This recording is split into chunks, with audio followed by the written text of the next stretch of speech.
Hey, we keep getting questions about the real estate market in 2023, and a lot of fear is out there about, is this going to be a repeat of 2008? And we have 5 reasons why this is not a repeat of 2008. I'm Mariana Wagner. I'm Derek Wagner with the Artisan Group at Keller Premier Realty. So I was reading this really great article that I was sharing with you earlier on the NAR website. There was an article by Melissa Tracy, and she kind of talks about some of the things that our chief economist, Lawrence Yun, talks about. And I'd really like to dive into these 5 reasons why it's not what we saw in 2008. I think one of the first things is we really need to understand is our labor market is super strong. Yeah, even though we had layoffs with the mortgage industry, the tech industry had some too. Quite a bit. Yeah. But it's still really strong. And as a matter of fact, it's still a net increase in jobs. Even though we've lost some. So that's one thing. Compared to 2008, we still have a really strong job market. And here's the big one for me. I mean, there's just the loans. There's no subprime loans out there right Exactly. now. I remember back in 2005, my dog could literally buy a house. I mean, it was crazy. So we had these straw buyers, essentially not real buyers, buying homes. Yeah. And they were buying them with these 80-20 loans, with ninja loans that they were upside down the second they bought the house. The mortgage market was a disaster, back then. And we don't see any of that. We see other disasters, of course, but we don't see. And also they've had money down. Mm-hmm. They've had increase in equity. For sure. They've purchased the home. So they have money into the house. Yes. So that to me is huge. Absolutely. And back in 2008, people were seeing their property values go down. So we'll talk a little bit about this later. And they just walk away because they had no money into the house. So they didn't care if they lost it. Yeah. So that kind of walks us into delinquency rates. Yes. So low delinquency rates. It was up to like 10% in 2008.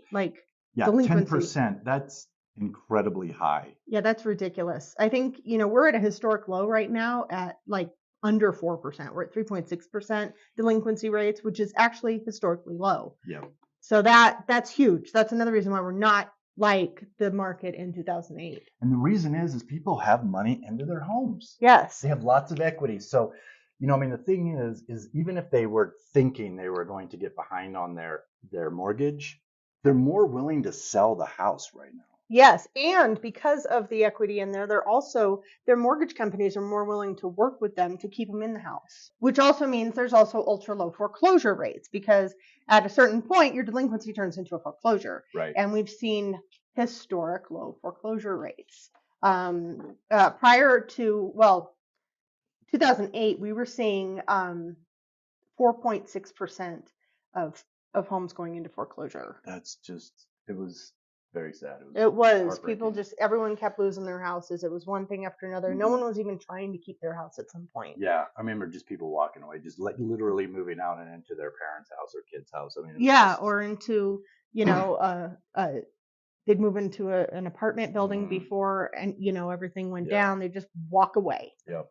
It's crazy. Yeah. Right now we're looking at we're at 0.6%, which is like the delinquency historically low. Right. From 4.6. Yes, from 4.6 to 0.6. Yeah. And that kind of gets us into our inventory. So back in 2008, actually the mortgage crisis actually started in 2006. Yeah. So I don't want to get that goofed up. We talk about 08 because that's the economy crashed in 08, but really the housing market started to crash in 2006. We remember entire streets that builders were starting to spec in 2005. Mm-hmm.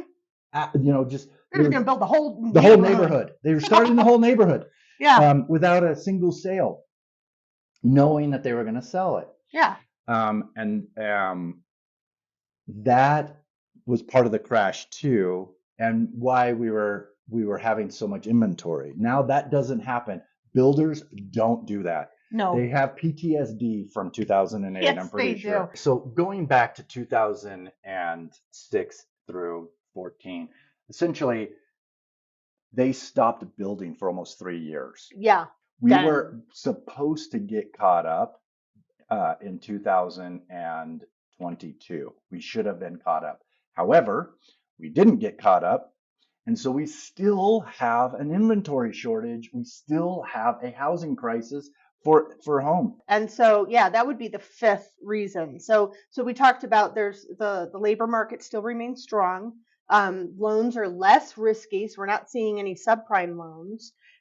There's a low delinquency and low foreclosure rates. And then fifth, we still have inventory shortages instead of overages. Yep. So I think with all that combined, I believe that this is right. We're not in 2008. We will see other, different things happen in the market, different kind of struggles, different kinds of wins and losses. But I don't think that, I think it's clear.